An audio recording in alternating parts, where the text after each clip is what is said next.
الحمد للہ رب العالمین الصلاۃ والسلام علی خاتم النبیین وعلی آلہ وصحبہ اجمعین اما بعد فاعوذ باللہ من الشیطان الرجیم بسم اللہ الرحمن الرحیم قال اللہ تعالی فی سورۃ البقرہ ان الذین کفروا سواء علیہم اانذرتہم ام لم تنذرہم لا یؤمنون ختم اللہ علی قلوبہم وعلی سمعہم وعلی ابصارہم غشاوۃ ولہم عذاب عظیم۔ ترجمہ: بے شک جو لوگ انکار کر چکے ہیں برابر ہیں، انہیں آپ ڈرائیں یا نہ ڈرائیں، وہ ایمان نہیں لائیں گے۔ یہاں سے کفار کا جو ہے تذکرہ شروع ہو رہا ہے، اور کفار پہ بات کرنے سے پہلے لفظ کفر کو اچھی طرح سمجھ لینا بہت ضروری ہے، کیونکہ یہ بار بار آئے گا اور اس سے ہمیں بہت فائدہ ہوگا اگر ہم اس عربی لفظ کو سمجھ سکیں۔ اس کا معنی جو ہے آپ ایسے سمجھ سکتے ہیں کہ اس کا معنی ہے چھپا لینے کے، اور قرآن کے اندر جو ہے ہم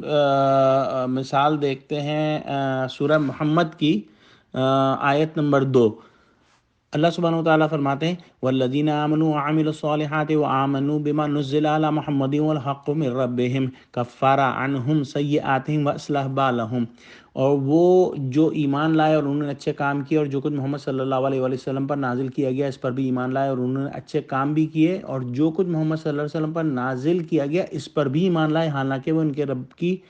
طرف سے برحق ہے،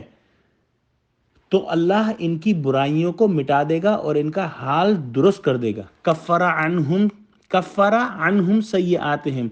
تو اللہ ان کی برائیوں کو مٹا دے گا، گویا برائیاں ان کی تھیں اور ان کو اللہ سبحانہ وتعالیٰ جو ہے مٹا دے گا، چھپا دے گا۔ تو یہاں سے بھی چھپانے کا جو ہے وہ مفہوم آیا۔ اور ایک آیت جو ہے سورہ حدید کی آیت نمبر 20، یہ تو بہت ہی انٹرسٹنگ آیت ہے۔ اس کے اندر اللہ سبحانہ وتعالیٰ فرماتے ہیں کمثل غیث اعجب الکفار نباتہ ثم یحیج فطرہ مصفرا ثم یکون حطاما۔ یہاں پر کفار کا لفظ یوز ہوا ہے، کفار کا لفظ یوں ہے کسانوں کے لیے، اور کسان کیا کرتا ہے کہ بیج کو مٹی کے اندر چھپاتا ہے، تو یہاں سے اس کو جو ہے کفار عربی زبان کے اندر کسان کو کہتے ہیں۔ تو یہاں سے ہمیں اندازہ ہوا کہ کفر جو ہے بیسیکلی کسی چیز کو چھپانا۔ اب اللہ سبحانہ وتعالیٰ کی معرفت اور حق کی معرفت، سچ کی معرفت جو ہے وہ اللہ سبحانہ وتعالیٰ نے ہمارے دلوں کے اندر، ہماری روح کے اندر رکھ دی ہے۔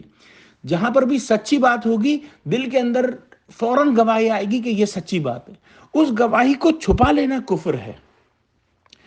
تو جو ابو لہب اور ابو جہل تھے، ان کے سامنے حق مبرہن ہو گیا تھا، ان کو مکمل طور پر پتہ چل گیا تھا کہ حضور صلی اللہ علیہ وآلہ وسلم حق بات کہہ رہے ہیں، سچ بات کہہ رہے ہیں، لیکن وہ اپنی ہٹ دھرمی اور اپنی انا اور اپنی جھوٹی خودداری اور دنیاوی منفعت کی وجہ سے انہوں نے اتنی بڑی گواہی کو چھپا لیا، اور اس وجہ سے جو ہے ان کو کفار کہا جاتا ہے۔ تو اس بات سے سمجھنا چاہیے کہ ہم کو کبھی بھی کسی کو بھی جو ہے کافر نہیں کہنا چاہیے، اسپیشلی جو اگر کلمہ پڑھ رہا ہو، کیونکہ یہ ایک دل کی حالت ہے، اور دل کی حالت صرف اللہ سبحانہ وتعالیٰ جانتے ہیں، ہم نہیں جان سکتے۔ ہم چھوٹی چھوٹی باتوں پہ لوگوں کو کافر کہہ دیتے ہیں، لیکن یہ بالکل غلط ہے۔ اللہ ہی ہیں جو جانتے ہیں کہ کون کافر ہے اور کون مومن ہے۔ تو آیت نمبر 6 ان الذین کفروا سواء علیہم انذرتہم ام لم تنذرہم لا یؤمنون۔ اب ایسے لوگ جن کے اوپر حق بالکل مبرہن ہو گیا، بالکل واضح ہو گیا، اور انہوں نے اس کو جو ہے وہ جھٹلا دیا، تو ان کے بارے میں اللہ سبحانہ وتعالیٰ فرما رہے ہیں کہ ام لم تنذرہم لا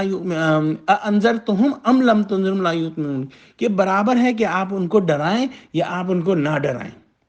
اس کے بعد اللہ سبحانہ وتعالیٰ فرماتے ہیں ختم اللہ علی قلوبہم وعلی سمعہم، اللہ نے ان کے دلوں اور کانوں پر مہر کر دی ہے،